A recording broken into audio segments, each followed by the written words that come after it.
If you asked every League player who the best player of all time is, there's absolutely no doubt whose name is going to be heard the most. All roads lead to him, Faker.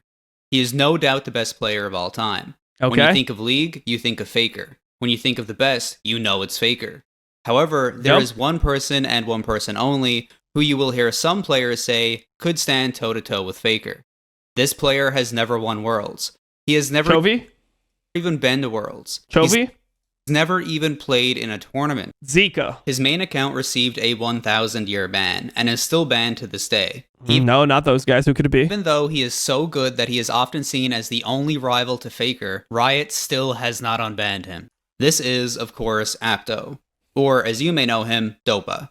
Dopa achieved rank 1 every single season from Season 3 to Season 10. Season 11 was the first time he wasn't able to achieve rank 1, with his peak being in the top 10 on the ladder. Down? Even more impressive, he achieved rank 1 on the Chinese super server. For those that don't know, to even play on this server, you would need to be Diamond 1 or Nah, it's more impressive to be rank 1 in Korean solo queue than Chinese super server, let's be honest. Higher on another server. This is the definition of playing with the best of the best. You could literally be a Masters level player, stuck in gold because the competition was that difficult. There is nothing that can prove your skill as a player more than hitting rank 1 on the super server, except maybe winning Worlds 4 times. This video is going to cover the story of Dopa, how he found his success, the strategies that he used, his mindset, his approach to the game, and his legacy. Okay, the quality. Damn. The GOAT, Dopa. The man who won. You might ask, if Dopa was so good right from the start, why did no team ever sign him? Well, they tried. He declined. Despite multiple invitations to join pro teams, Apto refused every single one. And he was open about why. He simply made more money by elo boosting accounts. When you're as good as he is, boosting to any elo is simply not a big deal, and something that he was able to do very easily. Dopa is known for having said that he paid his entire tuition simply by elo boosting. Everyone boosted at this time, bro. Like, everyone was boosting. If you ask any player that was pro in Season 2, outside of maybe like Doublelift, or people on like TSM, for example, everyone was boosting, because it was the only way you could make real money while playing. It's like, dude, you had to play solo queue anyway. You might as well just play on somebody's account and get paid to play solo queue than do what you're doing. And like, to be honest, I mean, boosting was like, it wasn't even that lucrative. I remember one time I took a boost to get an account to top 10, which is 2,350 rating.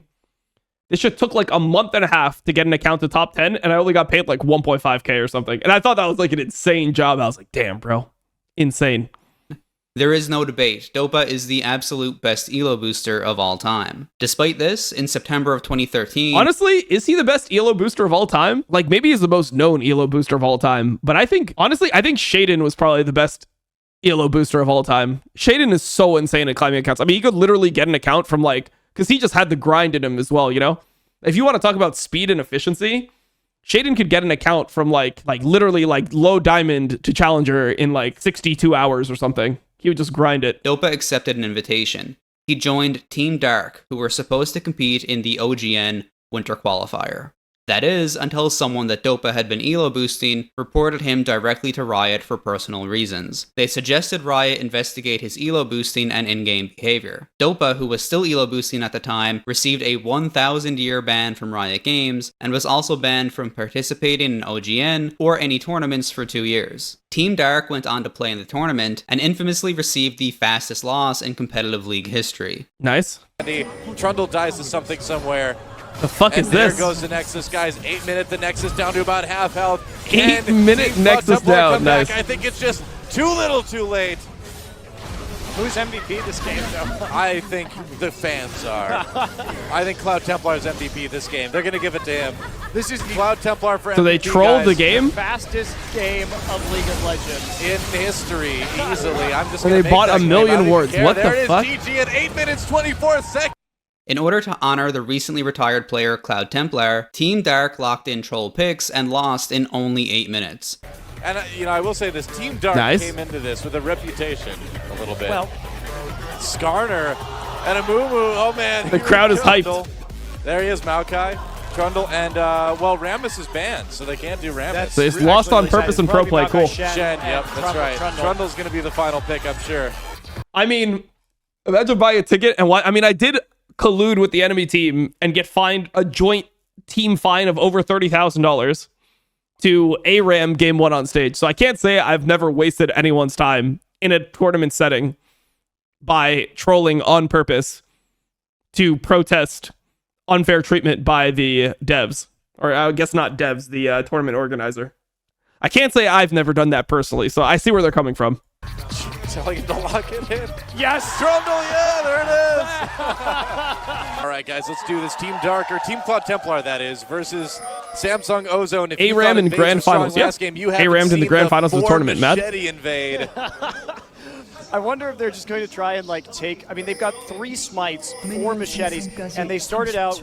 Each of their machete carriers also started with a green ward. Yeah. They found discovered. him. Oh no. Oh, they're going in. Maokai in onto Imp, and there's a fight. Trying to get a big stun on the back lines. Dade throwing out those Qs. Imp chases down first blood. Goes to Dade. Jesus Christ, this man. is not going well for Team. Here we go. All right. There's no level 1 dragon, unfortunately. If they wait it out. It's going to wait for Drake. Dragon when it eventually spawns. It's speculated that Dopa being banned by Riot is at least part of the reason that the team decided to do this. This has been a question that has been burning in my mind. Haven't seen one of these since Champions 2012. All right, and there's the Dragon. All the smites used. Dragon getting a bit lower. They have to juggle that aggro, and they're doing a quite nice job. There's the Dragon. Oh, man, they're coming in right onto Mata. Mata a little bit low. There's the trophy as well. Sevilla already... After his ban, Dopa continued playing on Smurf accounts and reached Challenger with extremely high win rates. Yep. You need to input a social security number in order to play, so smurfing is not easy there. If Dopa streamed on an account, Riot would ban it. Account sharing is not allowed and is therefore bannable. Around this time, Dopa famously held a goodbye stream. He would need to do mandatory military service, and as far as he knew, he would have to attend. I remember a few the days stream. later, though, Dopa was streaming again, where he said that he was able to have his service postponed. This would happen multiple times over the years. Oh, okay, During maybe the I summer just of know one of them. 2013, Apta would play League on Smurf accounts. 하는 그런 식의 인원수 싸움을 특패는 하면 됩니다. 계속 상대가 있는 라인에 집착하지 말고요. 바텀으로 들어오죠. 피즈는 미드로 돌아왔고 Red card. 그냥 킬 안 먹고 천천히 해서 CS만 먹었는데도 딜이 어마어마하죠. He has the Q indicator. The evil faker. Okay, Jesus, bro. It has Really? to be mentioned that Dopa was known for being toxic at this point. He was sometimes referred to as the evil faker and had a reputation for losing games on purpose when he felt it was deserved. An example of this is the last day of Season 3. Pro player Someday was currently rank 1, and Faker was trying to reach rank 1. Dopa intentionally threw games to ensure that Faker would end the season at rank 1 because he believed that a mid lane player deserved to end the season with the rank 1 Bro, title. this guy actually has mental illness. What the fuck is that? He inted Someday to make sure that Faker got rank 1? Like, holy fuck. That is absolute illness. In September of 2014, there was a contest to see who could get rank 1 on the Chinese Like, what is that mid lane elitism, bro? Mid laner, only a mid laner deserves to be rank 1 on this server. Like, all right, bro. Okay, got it. server. The contest winner would receive the equivalent of $80,000 US. Dopa went to China and decided to compete in the tournament. He began streaming his gameplay on September 9th and achieved master rank just 2 weeks later on September 23rd. Within the next 7 days, Dopa would do the unthinkable and achieve rank 1 at 1300 LP. This is where these iconic photos are from. Dopa is collecting his earnings from the competition. What Dopa did next is probably one of the most iconic moments in League history. Dopa made a public offer to Riot, offering the equivalent to $100,000 US to them if they would unban his main account. Riot refused. Dopa would continue playing on Smurf accounts and effortlessly reach rank 1 over and over again, despite not technically being allowed to play. He also eventually wrote a public apology about his solo queue behavior, which led to speculation about if Dopa was intending to go pro in China. Why is the screenshot in French? No one knows. He never did. There is one of Dopa's achievements that stands out above all the rest, and it has to do with the Chinese super server. In order to play on this server, you would need to be at least Diamond 1 on one of the other servers. This means that the entire ladder consisted of only players who were at least at a Diamond 1 level. You could literally... I mean, to be fair, like, that sounds really good, but there's a lot of, like, really shit servers in China. There's servers that are, like, there's 27 servers or something, so there's servers that are just piss servers, just low elo servers. So being Diamond 1, like, it sounds really good to, like, plebs, but that server is not that crazy. Be on the top of your server normally, but stuck in silver on the super server. Dopa reached rank 1 on this server, where only the absolute best players were allowed to play. And he did it with a 60% win rate. 아니 저거 끝까지 봐주지. I mean, I think the other thing is way more impressive than this, personally, because I remember on the super server, that's where, like, a lot of the NA players were playing, and I remember, wasn't Treats, like, top 10 on that server? Like, Treats did a fucking grind. Maybe it wasn't top 10, maybe it was, like, top 20, but Treats had an insane Chinese super server grind, and most people said that the server is just worse than the Korean server.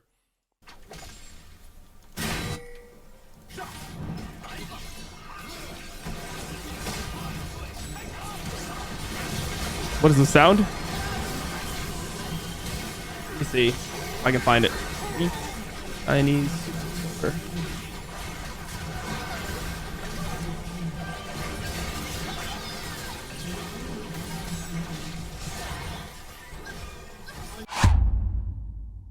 His mindset and his strategy. Dopa's mindset and approach to the game are very interesting. He literally said, "I'm not that good at League of Legends. Really, I'm not. I just understand these concepts where other players do not." Dopa believes in playing to do what is correct, even if your teammates may not play correctly. In a Q&A with viewers, he gives a specific example. If you are side laning and you have 4 of your teammates defending mid versus 5 people, it is correct for your teammates to defend the push while you side lane.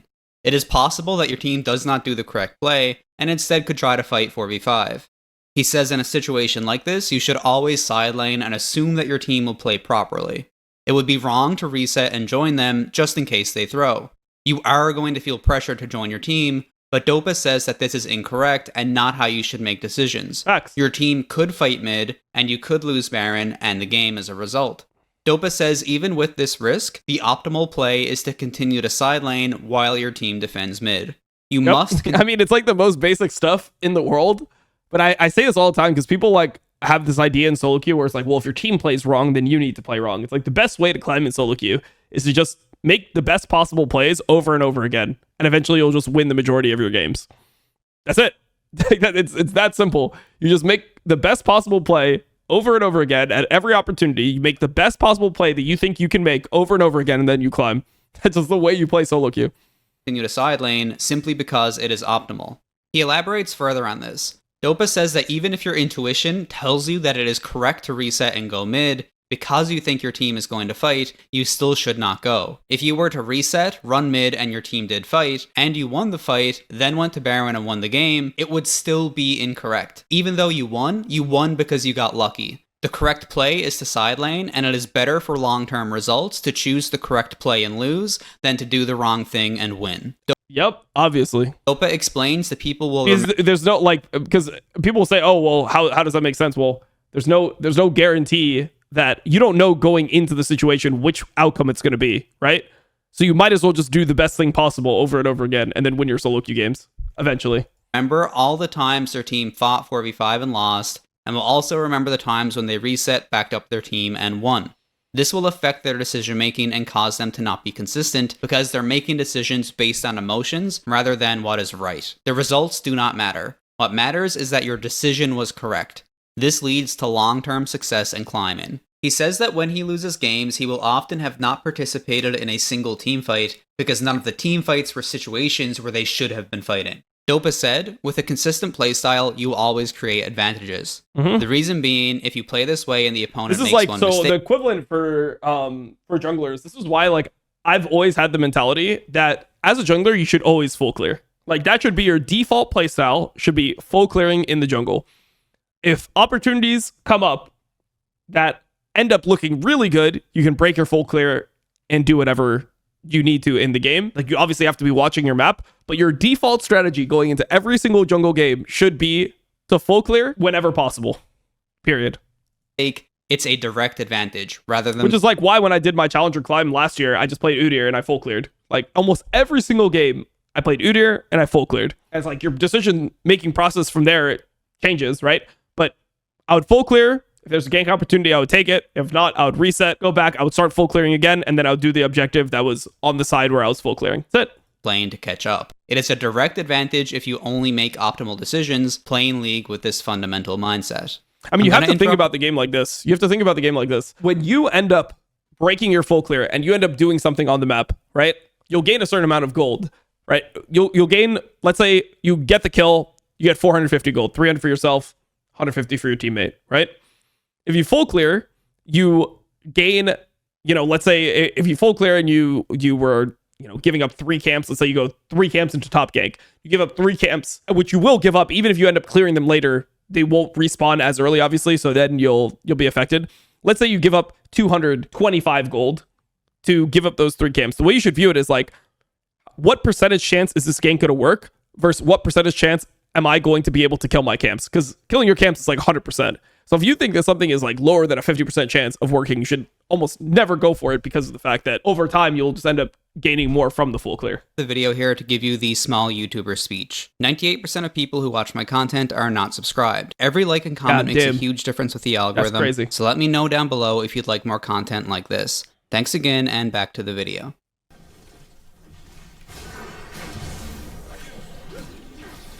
Play safe mid.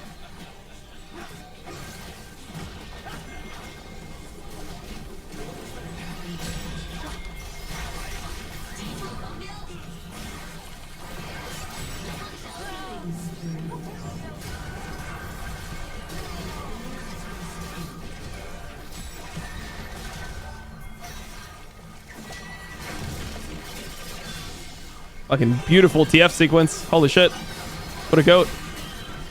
이게 안 박혀. Such a nice sequence. Another quote from him is, "I play with a mindset that I never lose late game. Statistically, my win rate increases as games take longer. This is why I play cautiously and slowly. I win just by prolonging the game and making consistent decisions." Dopa gave information about how he views League on his stream when he thought that his League career was over because he would need to complete mandatory military service. Dopa said that he views League in terms of concepts. He considers these concepts to be the fundamentals of the game. He defines these as things that give you huge advantages as long as you are aware of them. In his opinion, most players have very little or no knowledge of these fundamentals. An example of one of his concepts is related to split pushing. Using Twisted Fate as an example, he clears the minion wave, but pretends to walk in one direction after using Q. Right as the minions die, he pivots and moves in the other direction. This makes the enemy think he is roaming to one side of the map or warding somewhere else. Then he is able to go the way he actually intended to go. This is just one example of a concept that may not seem like a big deal, but has a huge impact on the game when done consistently. I mean, also, while talking about this is something that even pro players need to do better, and it's something that I see really good junglers do frequently. Tarzan does this really well, and Canyon does this well as well. You should do this whenever you clear a ward. Let's say you clear a ward, you're on vision, you can channel your recall, you can walk in one direction, then go in the other direction. Like, you should do this. You should think about what the enemy is seeing at all points. It's especially important in high-rated games. I mean, in low-rated games, people aren't going to be fucking watching you, right? Like, no one's going to be panning their camera to you when you show, so it might not have the same effectiveness. But in pro games, when you clear a ward, you should make it not obvious. You should vary how you move your champion initially to elicit a different response from the opponents. Like, this is just something that all good junglers do. Watch Canyon, watch Tarzan, you'll notice this. Montages, he gave an example of an Irelia montage. Dopa says that if you look in those montages, you're never going to see a video of him getting styled on. You also won't see any players who are hailed as the best in the world getting styled on. He says that the reason for this is because good players simply wouldn't give the Irelia player the opportunity to do any of these plays. It's not about the mechanics, it's about the decision making. Dopa talks about attention theory. Attention theory is basically the idea of having a mental stack while you play. People can only track so many things at once. For example, if a laner is completely focused on last hitting, trading, and avoiding poke, it is very easy for that laner to die to a gank. Pings or other losing lanes or a player tilting are all things that consume some of your attention. This means you are less focused on other aspects of the game. Dopa applies this to the enemy team as well. If his bot lane is winning hard, he knows that it's mentally taxing for the enemy mid, and he's able to focus entirely on his lane. He knows he will win as long as he can outperform the enemy mid, because his team is already winning. He is already playing with an advantage. While Dopa is famously known for being able to play every role, at the time, Dopa considered himself a two-trick player. He was most well known for playing Twisted Fate and Orianna, but he was also known for his Kassadin as well. He has a large champion pool overall. These were just his main champions. Moving in the direction while clearing it? No, like after you clear it, there's an amount of lingering vision on a ward, right? You kill a ward, and there's an amount of lingering vision before, the ward completely, the vision is completely gone. So you kill a ward, and it's like they'll see like 1.5 seconds. So walk one way, start channeling your recall, walk the other way, like you can change what you're doing, walk forward, then recall, like just don't make it obvious what you're doing when the vision is lingering. Focus on only a couple of champions at a time, he didn't have to spend any attention on last hitting or managing the wave because it was automatic for him. This means that he is able to focus completely on assessing the game state and making better decisions than other players. Dopa believes that his computer setup has to be exactly how he likes it. If his mouse is slightly off where he would like it to be, he is distracted and won't play as well. The better his opponent, the more perfect he feels that his setup needs to be so that he can focus entirely on the game. During a live stream, he spoke in depth about his computer setup and how specific he is about it.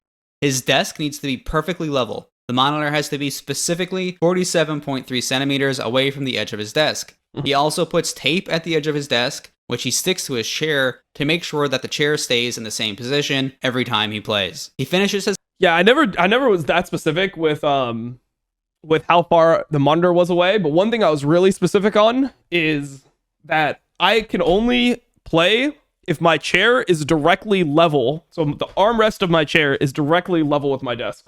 So my arm is completely flat when I'm playing. That was the one thing that I was always like really on top of, is making sure that the armrest of my chair was directly level when I was like playing LCS and stuff. Talk by saying that in League, This is honestly something that a lot of older pros had to do more often because we had way different setups because we played tournament circuit, right? So you'd play at a bunch of different locations. So you need to be very anal about making sure that your setup was similar. Always true or always wrong, and that ultimately everything is situational. One of the most popular stories about Dopa has to do with a different game, PUBG. As of 2017, Dopa was still maintaining rank 1, still grinding League, while managing an addiction to PUBG. PUBG was a huge game at the time, and one of his infamous quotes... Bro, I never got into PUBG. I don't know why. It just... like those Battle Royale games, they were just never that fun to me. Stream is him saying that he wants to get even better at League so he can win games faster and therefore play more PUBG. Even when League was not his main interest, he was still the best.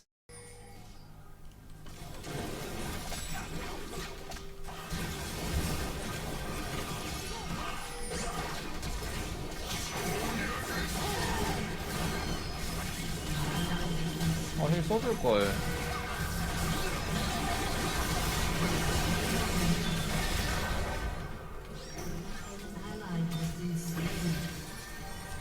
이길만 했는데 내 판단이 잘못됐다. What is he saying? Just listening to him speak Korean? His legacy, okay. At the end of season 11, bro, the problem that I had with all these battle royale games, that like coming from a League perspective, is like when you're playing League, like you can see all the characters all the time, right? When I played PUBG, there was so often where I would be like looking, like I just couldn't see people that were super far away from me. Like it wasn't natural for me to be like, oh, like there's like a little fucking hat. Like when I watched, for example, clips of like Shroud, when he was sniping or something, he could see people that I couldn't even see when I was watching him. Like, how the fuck can you see all these people? Dopa uploaded a video titled My Legacy. In this video, he explains that from Season 3 to Season 8, even though many different people achieved rank 1, it always belonged to him. He knew he was the best. No, I mean, I was younger back then, bro. I was in my mid-20s. I still couldn't see anyone. And at any point, he could simply take rank 1 back. There was no doubt about if he could do it. It was a guaranteed thing that he could do whenever he wanted. That is, until Season 9. In Season 9, Showmaker and Chovy showed up. Until that point, Dopa was confident he was the best solo queue player. However, when he played against them, he didn't feel like he had an advantage. He wasn't worse than them, but he also wasn't better than them. This is the point where he no longer considered himself to be the sole owner of the rank 1 spot on the ladder. In his opinion, in Season 10, when playing against Showmaker or Chovy, he would simply lose. He felt that rank 1 was no longer his in Season 10. Even though he achieved rank 1, it was no longer something that he felt that he deserved. In Dopa's opinion, if he played versus Chovy and their teams are even, he would win only 1 out of every 100 games. Against Showmaker, he thought he would win about 4 in 100. Damn. This would also be the final season in his famous 8-season rank 1 streak. When discussing other top players, Dopa said, "I wasn't worse than them, but I didn't have an edge over them either. I could go even, but I was unable to outperform them. It's okay to drop games because variance is a part of the nature of solo queue.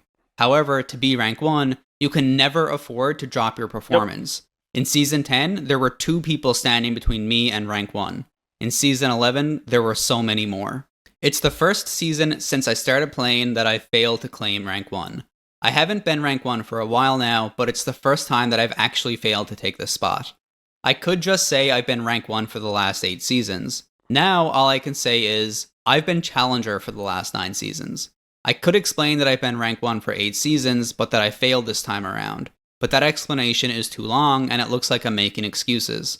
So I'm forced to just call myself challenger." Bro, what is this ridiculous mindset, bro? What is this? I would just say, yeah, I was rank 1 for 8 seasons, and then I didn't get rank 1 this last season. That's what I would say. It's actually such a ridiculous way to view things, man. What the hell? A D1 player wouldn't want to call themselves a Diamond player because they look down on Diamond 4 players. They call themselves Diamond 1. It's the same thing. To me, challenger isn't enough. Anything less than rank 1 is worthless. I don't want to call myself challenger. Just challenger? What a disgrace. So, this is my legacy. Rank 1 player, 8 seasons in a row. Dopa has said that Faker is the best player of all time, and that Faker created many techniques that Dopa simply copied. He famously said, "Everyone other than Faker is trash." He also said, the reason Double lift. I mean, that's kind of a version of the double lift quote. Faker was the greatest mid laner in the world was simply this. He forces the enemy jungler to his lane, and he never dies to the enemy jungler. In August of 2023, Dopa officially enlisted in the military for his 18 months of mandatory service. He said that it is not goodbye forever, nice. but that it will be a long time before we see him again. It's hard to fathom just how ridiculous Dopa's achievements are. He achieved rank 1 on a server that only had the best players playing on it. It's not the same as getting rank 1 on your local server, where most of the competition are genuinely low elo players. A bronze player on the super server is at least as good as a diamond 1 player. He hosted a goodbye stream live on Twitch the following day, where he went to the military training center. Dopa proved himself objectively to be the best of the best. He is the top 0.1% of the top 0.1%. Many players consider him to be the absolute best player of all time. Some players consider him to be the best, second only to Faker. Others consider him to be the best solo queue player, while Faker is the best pro player. What do you think? Let me know down below who you think is the best solo queue player of all time. I mean, it's hard to say, right? Because people like Chovy, I think, would be the best solo queue player of all time if they actually played solo queue. I do think the pros are just better than solo queue players in general. It's just that normally the path, solo queue, I mean, there's a limit to solo queue, right? Generally, the path for most players is you get super high rated in solo queue, / you get rank 1, and then you're like, okay, I got rank 1. I've beat solo queue. I want to go pro. That's normally what most players do, is they get either rank 1 or top 10, or they get super high rated, and they feel like, okay, there has to be more to this game. Let me go pro. So it's maybe he's the best solo queue player of all time, but I mean, also one thing is that he's 2-tricking, right? The other people that are able to get super high rated, if you're a pro player, you're not 2-tricking. You're playing a bunch of different champions. I don't know. A top solo queue player of all time, I don't know what that actually means, because I just do think that if pro players dedicated all their time to, somebody like Chovy or Showmaker, if they dedicated all their time to solo queue, because Showmaker is a complete freak solo queue player. People don't even know this about the guy anymore, but Showmaker right now, DK Showmaker, Showmaker right now is rank 18 on the Korean solo queue ladder while playing a bunch of different champions. He doesn't have more than 30 games. He has 600 games. He doesn't have more than 37 games on any champion. He only has 2 champions where he has more than 30 games. He's playing every champion he can play while trying to play new champions while maintaining a top 20 on the solo queue ladder. I mean, he did a challenge where he got challenger by playing each champion in the game only one time. You know, like, this guy is a complete freak. He was always getting rank 1. Like, when he was winning worlds and shit, when he won worlds in this era, even 2020, 2021, he was always somebody who was able to get to the top. So I just think that the best solo queue players don't end up actually looking like the best solo queue players because they go pro and then they don't 2-trick, where it's way easier to climb playing your 2 tricks or 1 trick or whatever. So yeah.